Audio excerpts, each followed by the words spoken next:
Cette semaine, à l'émission, Donald Trump commence à entrevoir la lumière de la raison du renseignement. Triste et violente fin pour un vétéran atteint du syndrome de stress post-traumatique et sa famille en Nouvelle-Écosse. Et le président français François Hollande veut un budget de la défense à 2% du PIB. Bienvenue dans la revue.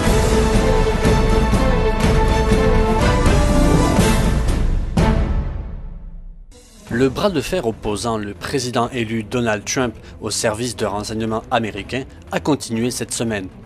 Le président élu qui refusait ne serait-ce que la possibilité d'une intervention russe dans le piratage des courriels du Parti démocrate et qui a conduit à plusieurs scandales, a semble-t-il commencé à faire machine arrière. Après une rencontre avec les chefs du renseignement américain vendredi 6, Donald Trump, qui n'a jamais nié le piratage, a cité la Chine et la Russie comme potentielles sources du piratage.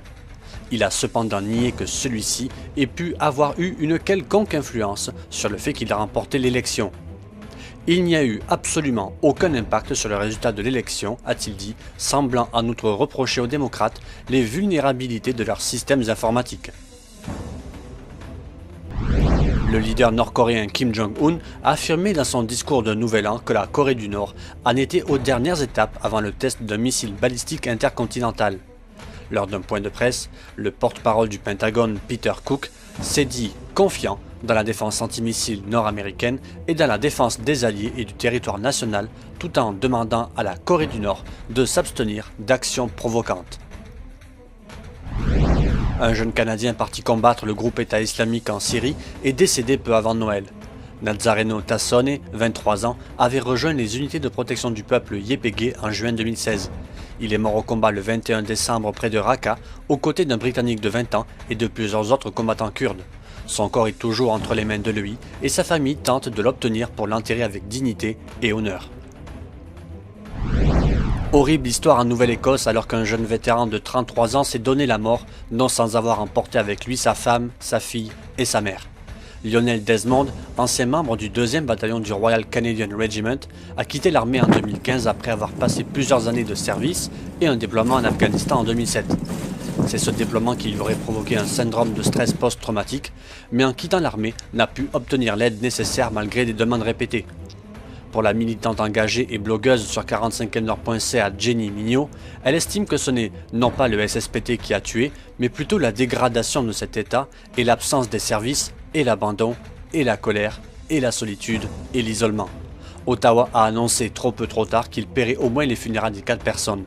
À quand un examen en profondeur de la transition de la vie militaire à la vie civile? C'est un autre vétéran atteint de SSPT, américain cette fois, qui aura fait parler de lui cette semaine. Esteban Santiago, déployé en Irak durant 10 mois, s'est rendu dans un aéroport de Floride et a tiré sur la foule, tuant 5 personnes et en blessant 6 autres, dont 3 gravement. Il avait contacté le FBI en novembre, affirmant que la CIA le forçait à regarder des vidéos de l'EI et disait avoir des visions. En 2 jours, ce sont au moins 68 insurgés et militaires qui ont été tués dans des combats opposant les forces gouvernementales yéménites aux rebelles chiites houthis près du détroit stratégique de Bab el-Mandeb au Yémen. La guerre au Yémen a fait plus de 7000 morts et près de 37 000 blessés depuis mars 2015 selon l'ONU. Toutes les tentatives de résoudre le conflit par la négociation ont échoué jusqu'à présent. Dans ses derniers vœux de président aux forces armées, François Hollande a défendu vendredi 6 l'engagement extérieur continu d'une France qui doit se préoccuper du monde, affirmant que le budget défense, aujourd'hui au-dessus de 1,8% de la richesse nationale, devra aller vers 2% sur les 5 ans à venir. La France compte plus de 15 000 militaires engagés dans des opérations extérieures, mais lutte toujours pour le renouvellement de son matériel, malgré une hausse du budget de 850 millions de dollars cette année. Rappelons que sur les 28 États membres de l'OTAN, seuls 5 accordent plus de 2% de leur PIB à la défense. L'Estonie, la Grèce, la Pologne, le Royaume-Uni et les États-Unis. Le Canada est à moins de 1% depuis le budget de 2013. Voilà, c'est tout pour cette revue de l'actualité de la semaine du lundi 2 au dimanche 8 janvier. Rendez-vous la semaine prochaine.